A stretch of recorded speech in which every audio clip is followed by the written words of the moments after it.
Hello and welcome into the Starters Podcast. I'm Dave. That's Simon and George. How's it going, boys? What's going on? Hello, Dave. Hello, George. How are you guys? Good week this week. Good week. Solid. Excited. Free agency, NFL free agency is upon us, and that will lead me into my first question. Basically, brought to you by, of course, Billy K's at Billy K's Burgers on Instagram. I mean, they are doing great stuff over there. Great burgers. Great poutine, great hot dog. You can't go wrong with anything that they have on their menu. So check them out at Billy K's Burgers. All right, guys. I just basically want to know a lot of moving in around the league. Which team is winning NFL free agency so far? I'd like to say the Bears, but the Bears always win in March, April, and May. They always, even last year was a fantastic one. I'm just going to go very simple. I just really like the Geno Smith acquisition with the Raiders. Not forever, not an obscene amount of money. Upgrade at the quarterback position. On offense, if you start to putting the pieces in play, they might have something really nice. They got the makings of the next big thing at the tight end position. And look, I think there's a lot of teams that made some really nice moves. The DJ Metcalf is nice for the Steelers as well. They just got that giant question mark at quarterback. I don't have a problem with the Justin Fields in New York. Affordable, 2 years, not tied down forever. If it works, it works. If it doesn't, back to the drawing board. And they can even draft a quarterback as early as whenever the draft is, a month, 2 months from now. So I'll just go with a one-player move, not a collective. I'll say the Raiders got themselves a quality NFL quarterback. Not elite, just quality. I like it. George? So I'm going to go complete opposite. I'm going to say some of the parts here.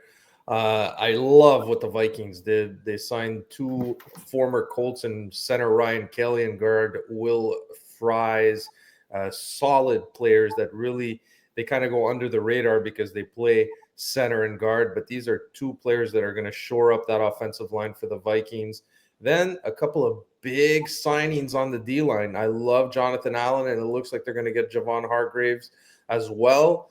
That really shores up that defensive line. And as you know, the NFL is won in the trenches. I think those four guys together shore up the weakest parts of that team. And it's a team that won a lot of games. I think they won 11 or 12 games last year. So the Vikings shoring this up. I love what they've done. But I do believe the Bears did some good work as well. I like what the Bears did, and I think that, you're right. They have been winning a lot in March, April, and May, but I think it's starting to look good for the Bears too. So I'm going to go, that little NFC Central, the Norris division, looking good. All right. And we'll stick with the NFL for question. If you're wondering, Dave, I was texting my family to bring me my charger. That's what I was. That's fair. I won't fine you this time. So question number 2, brought to you by Cunningham's Pub, best chicken wings in all of Montreal, and great beer. They have great beer also, and as well they have great music, live music bands every Saturday. So check them out. Obviously, you can't miss out on any of their food. It's absolutely delicious. Located in St. Anne's. All right, guys. This question on everyone's mind: where will Aaron Rodgers end up? Dave, it's weird because I don't know if it was you or Simon that wrote A-Raj earlier in the day, which got me going on a loop a little bit there. I was like, do they call him A-Raj? Is that a thing? But look, G in his name, right? I hear you. Look, I don't know where he's going to go, in all honesty, but rumors are the Steelers are very interested, but I don't think it's a fit. I see this guy for some reason ending up with the New York Giants. For some reason, I don't know why, but I've soured. I think many of us have. I've soured on Aaron Rodgers for the last maybe 2-3 years. He has been productive, even last year, a down year. Still, the numbers were decent, given that he had very few weapons other than Garrett Wilson to throw to, and the defense was anemic as well for the Jets. But if you look around the NFL, how many teams are really interested in signing Aaron Rodgers? I think the list is down to 2 or maybe 3. I don't know. That Steelers thing just doesn't seem like a fit to me. I don't see it. So I'm going to say the New York Giants. All right. Pony up. That's my prediction. Let's see what happens. All right, Simon. I think the Giants. Yeah, I agree with George. It may be in play, but I don't understand it. Like Aaron Rodgers plays well enough to win you 4 or 5 games, then you're not picking at the top of the board next year. Like if you're the Giants, take this thing. You watched Daniel Jones walk. Okay, you traded him. You watched Saquon Barkley. You told him goodbye. Take this baby to the bottom. Go and win 1 game this year. Go and get that. Was it Tommy DeVito, Danny DeVito, whoever it is? Go get that guy. Go play him every game and hope you lose every game. I don't know why you even try to be competitive because the Commanders aren't going anywhere and the Eagles aren't going anywhere. So I don't know why the patch-up work makes any sense for the Giants. I'm going to say you went and got DJ Metcalf to get him the ball. That's it. So to me, it's got to be Pittsburgh. It makes a lot of sense. I think that the fit in Minnesota is as well. But the thing is this, with J.J. McCarthy, is he ready to go? Because once you sign Aaron Rodgers, probably going to be very difficult to sit him or without him being disruptive, right? So I'm thinking you went and got DJ Metcalf. You paid a price for DJ Metcalf. Go and get Aaron Rodgers to be the quarterback. So maybe 2 reasons here that I didn't mention. One is as maybe a placeholder for Shedeur Sanders, so they don't have to throw Shedeur Sanders or whoever they draft the Giants right away. You put in Aaron Rodgers. And the other thing, I think one thing that you didn't think of here, Simon, is that every NFL team and every NFL coach in the month of April and May believes they're going to win the Super Bowl. And they really do. So I think Aaron Rodgers, they're like, we're an Aaron Rodgers away, the Giants probably think. So I think for those 2 reasons. We know, but in that Giants locker room, they're thinking they're an Aaron Rodgers away. I'll go Steelers 1, Vikings 2. I'll go Giants Steelers. All right. I like it. All right. We'll move on to some hockey here. And, of course, question number 3 brought to you by EA Fitness. Check them out on Instagram at eafitness.inc. Simon, you were there today, I assume? I was there for my 6:30 Wednesday class. Good news for everybody. There's a couple. You'd have to go on their Instagram page. There are several 6:30 a.m. classes available. And now they've got several 6:30 p.m. classes, but now they're starting to move in a couple of high noon classes, specifically the one on Friday, which is great news. Great news, because I don't have to go to the 6:30 a.m. one anymore, which is awesome. I'm not happy making the drive down Samson Boulevard. I go because I must, but I would rather prefer the 12 o'clock. It gives you options, at least, depending on how your schedule is and how your work day is. So check that out. All right, yeah, check them out at eafitness.inc on Instagram. All right, guys. I just want to know, what is more likely, that the season ends with Nick Suzuki being a point-a-game player, 82 points, or Cole Caufield hitting the 40-goal mark? What you got? I'm gonna go with I think it's just easier to pick up points than it is goals, so I'll just cop out with that answer. I think Slav's getting comfortable there. He had a good game against Vancouver. We'll see if that continues. Nick Suzuki can be very efficient on the power play, so maybe some points from there and the ability to score as well. So I'll just say I'll go with the 82 points, the safe, easy answer. All right, George. So ever the optimist that I am, I'm going to say they're both going to do it here because this is the best line in hockey since the Four Nations Cup, okay?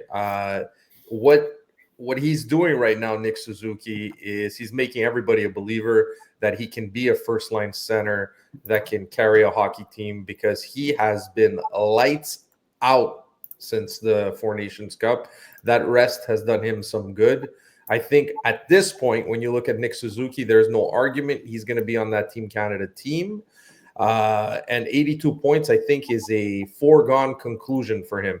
As for Caufield, I'll agree with you. It's a crapshoot when you start talking about goals because goals come harder than say, assists here. But I think Caufield scoring at a crazy clip, too, since the Four Nations Cup. And that line is clicking too well right now. Too well. They're going to play some important games. They're going to get a lot of minutes. That's the number 1 power play line. I'm going to say they both do it. All right. That's pretty good. Both doing it. That would be something absolutely for sure. I mean, look, Nick Suzuki has 67 points in 64 games, and he tends to play absolutely every single game. So I don't think it's too crazy. And Cole Caulfield's on a roll. We know he could be streaky, but 40 goals. I mean, it's right there in his graph. So 40 is a massive number. Good for him. It's a big number. Oh, absolutely, big number. Absolutely, hasn't been done forever. All right, and we'll move on to question number 4. Fresh MT, brought to you by, of course, Fresh MTL. Fresh MTL, they have catering, they have healthy meal prep, they have absolutely everything you can ask for. Their smoothies are to go. Simon, have you had your smoothie recently? I had it on Tuesday, Dave, when I get my smoothie. I had my morning booster at night. Oh. Easy on the honey, though. Trying to cut out the sugars just a little bit, so it's easy on the honey. Right. And I took a giant healthy cookie, which was absolutely fabulous with my morning coffee. Yes. Wow. I believe we call that an oxymoron, a healthy cookie. Well, a little bit. Everything's natural in there except for a sprinkle of chocolate chips. Delicious. Oh, I love it. All right. So check them out, of course, at Fresh MTL. All right, guys. This my fourth question is very easy. If you had to bet a latte or maybe a morning booster, will the Habs be playoff bound? Are we no longer doing the adult beverages? Are we now really on this health kick? Okay, understood. We're on the health kick here at the Starters Podcast. So a booster, it will be a Simon booster. Look, I think this story is a great story. The Montreal Canadiens are in the proverbial mix as predicted by Kent Hughes and Gordon. However, I am ever the optimist, but I'm not optimistic about the playoffs here. I think too many things have to go right for the Montreal Canadiens to make the playoffs. That first line is going to carry them, and I think they're going to be very successful going down the stretch. Unfortunately, I just think there's not enough from the other lines. I don't think there's enough, and I heard all the weird kind of negative traction about them not picking up a second line center from various people. I'm not ready to trade, prospects for a second line center. Nico Sturm does not move the needle for me. I don't think he makes any type of change to if they're playoff bound or not. I didn't see too many centers move during the trade deadline. Would I have given 2 first-round picks for Ryan O'Reilly? No, I wouldn't have done that either. So I don't think anything of the sort would have helped the Montreal Canadiens make the playoffs, and I don't think this was the year to do it. It's going to be close, but I think they're going to fall a little bit short, just a bit. We said that, George said that they've been the best line in hockey since the Four Nations break. Brady Tkachuk's been the best player in the National Hockey League since the Four Nations break. That guy's carrying that Ottawa team to a postseason spot. They're not free and clear yet, but they put a nice little buffer between them, Columbus, the Habs, the Rangers, and depending on what side of the bed the Red Wings wake up on. I'm going to say no, and I'm not going to blame anybody. I'll just say that they didn't get enough from lines 2, 3, and top line. They're going to get taxed. And I think also when they start, the games matter maybe to certain teams that they're playing. Like, Vancouver's a little bit different. Seattle's a little bit different. Cross-conference, not as big as a deal. But when they start playing teams that they're fighting for in a playoff spot, the bullseye will be on Nick Suzuki and Cole Caufield. That means it's the Jones, Ekblad, McAvoy, Riley, Hedman matchup and stuff like that. I think it gets a little bit too difficult for them. And I'm also the guy that, for whatever reason, I keep buying into and the hope that is being sold by the New York Rangers if they ever figure out how to play hockey at a high level. It's funny. I watched them play yesterday and they lost to the Jets. They were outstanding. They lost that game, but they were outstanding. I just don't know where that effort is on a night in, night out basis. I think the Rangers are better than them, and the Red Wings right there. Unfortunately, I think the Columbus might just fall a little bit short as well. So if I had to pick 2 spots, it'll be Rangers and Senators. And guys, I think they're just not getting anything, from the second line, proverbial second line, and barely anything from anyone else. So it's just too much for the top line. Fair enough. I mean, it'll be interesting to see, man. They're only 2 points out for now. Obviously, there's a bunch of teams there. The Rangers, the Red Wings are winning tonight. Like, there's just so many teams that are just sticking around, kind of, and they'll have to fight them for it. But if that top line, if they could get any production from anybody else, getting nothing. Or ultra successful power play, whatever. Yeah, no kidding. I mean, they just need a little bit of something. But, I mean, it's not out of the realm of possibility to see teams like this go on a little bit of a run. So, I mean, we'll see. I mean, but I do like Rebels, right? They were hot. And I think now the losers before tonight, they were losers of 5 in a row maybe or something like that. I mean, Patrick Liney's coming back. Maybe Patrick Liney worked on his effort level during that little illness. And, he can play hockey, man, when he wants. So, he's a guy that could will a team to a couple of victories, and I think that's going to be the difference, guys. It's not going to be, 10 points. It's going to be 4 points, 5 points maximum between making the playoffs and not. Yeah. So a Patrick Liney will you, 2-3 wins. Will he is the question. Yeah, it's a good point. All right, and we'll end the question on a little bit of a fun thing because we kind of had fun last week a bit with the John Cena heel turn.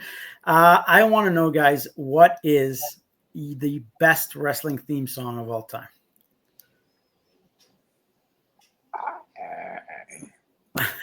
It's a tough one. No, it's not tough at all. No. Oh, no, whoa, no. you guys. It's not a tough one. Agree. Not a tough one. Ever asked in all of the 5 questions starters? Easiest one. Wow. The first time I heard faintly in the back, I'm like, hey, what's going on there? Yeah. I'm a real American. Oh, wow. Come on. That is not at all where I thought you guys were going with this. This isn't even a discussion, Dave. This is you got to understand. Right. Fine for you. Come on, Dave. Yeah, Dave, you got to understand. Simon and I, we grew up in the 80s. So, in the 80s. What's yours, Dave? Something from Limp Bizkit? Yeah. What do you got there? What do you got? What do you got? Randy Orton? What do you got? Man, I don't know. It's tough. There's so many good ones. Edge. What do you got? Edge. Stone Cold. It depends on. I get that, but. These are good. I mean, like the NWO had an all-time one. That was a great one. That was a great one. I liked it. And again, I'm kind of impartial to Stone Cold. The glass breaking is iconic, right? And you'll hear that. That's a sound effect. I understand, but there was like a little beat afterwards, and it was good enough. The glass shattering carried it through. It got the fans excited. You didn't need to listen to the song. What's going on? Listen, you don't even understand the pandemonium when that song would come on. So you got to understand when we were growing up. So there was wrestling on Saturdays, right? It played on Saturdays, and it would be a jobber versus like somebody that was good. You would never get those big matchups. So when we would get a jobber against Hulk Hogan, this was like chaos on a Saturday. Like that happened maybe 2, 3 times, and hearing that song, it was like, oh my God, the world stopped. It was right. Come on, Dave. All right. And Rick Springfield, I believe, is the singer and composer of that song. No? Yes, I believe so. Is that right? I do believe so. Dave, can you check that? Is it Rick Springfield? Yeah, let me check it out. I don't know about that one. I'm a real American. I believe it is Rick Springfield. Let's see. When it comes crashing down and it hurts inside, Dave. It hurts inside. Song and lyrics by Rick Derringer. Sorry, not Rick Springfield. What did Rick Springfield sing? Rick Springfield sang. Rick Springfield. It sounds like a made-up character from The Simpsons. I'm not gonna lie to you. He was an Australian-American. Jesse's Girl? Jesse's Girl. That's right. That's what he sang. Okay. Good song as well. So listen, Dave. Don't know the second best wrestling song, Jesse's Girl. All right. So that's it. You guys have the same one. What are the odds of that? I didn't think you guys would have you ask anyone our age, that's the answer. Anybody with half a brain, Dave. Anybody with half a brain. Listen. All right. And number two is the Macho Man. Guaranteed. Wow. Okay. Put that one down. All right. There you go. 1, 2. I remember the Macho Man, but the Macho Man and like Ric Flair, similar. Yeah, but those weren't their songs, all right? They were like more. Those were scores, right? Yeah, more scores. Yeah. That's what it was. Yeah. Dave, one of his favorites, Beethoven and Bach. I know that he's very, very, very into those. Classical, yes. That's that little bit difference, like, like it's somebody else's piece of music. Like you can easily say what I loved. One of my favorite tag teams ever was Barry Windham and Mike Rotundo. I believe they were called the USA Express. Yeah, Express with Bruce Springsteen, Born in the USA. USA, yeah. Cool. On Legends, the Road Warriors, the Legion of Doom, and they walked into the ring with that sucks, Dave. I forget what it is. Yeah. Dave, hit the Google, man. Road Warriors entrance song. Road Warriors entrance. Iron Man. No, by Iron Maiden. That's what it was. I believe. Yeah, I believe it was that. That's right. Oh yeah. And Demolition is another classic. You'd hear that. You knew there was some ass kicking going to happen. So yeah, Iron Man. You're right. You're absolutely It's Iron right. Man. Yeah, Iron Man. That's what it was. Yeah. Okay. All right, boys. Good stuff. Yeah, not bad. I mean, I still the NWO Hulk Hogan is pretty good too. That was like nothing will beat Real American. Nothing. But again, that was Jimi Hendrix Voodoo Child. So yeah, it was. But if you guys just let me one last thing I want to throw in here. Like we talked about the best heel turn ever last week, and I was thinking about that one. And you know what? Undoubtedly, the greatest heel turn ever will always be Hulk Hogan. And I watched it back. You got to look at what the fans are doing. Okay. Oh yeah. Look at what's happening. Look what is happening in the crowd. It's chaos. They're throwing stuff. There's people crying. Simon, there's grown men crying. Like do you understand? This is like no disrespect to John Cena, but this isn't comparable. Okay, this is not comparable. I'll give maybe a D-Generation X. Break it down, right? That was a great song as well. Yeah, absolutely. Was that a song or was that their anthem? Well, it was a song. Yeah, it was their theme song. It was their theme song. Yeah, it was. Yeah, for sure. All right, that was good. All right, guys. Well, thank you very much, and be sure to tune in to TSN 690 on Saturdays and Sunday, 10 to noon for the starters. Thanks, boys. Ciao, boys.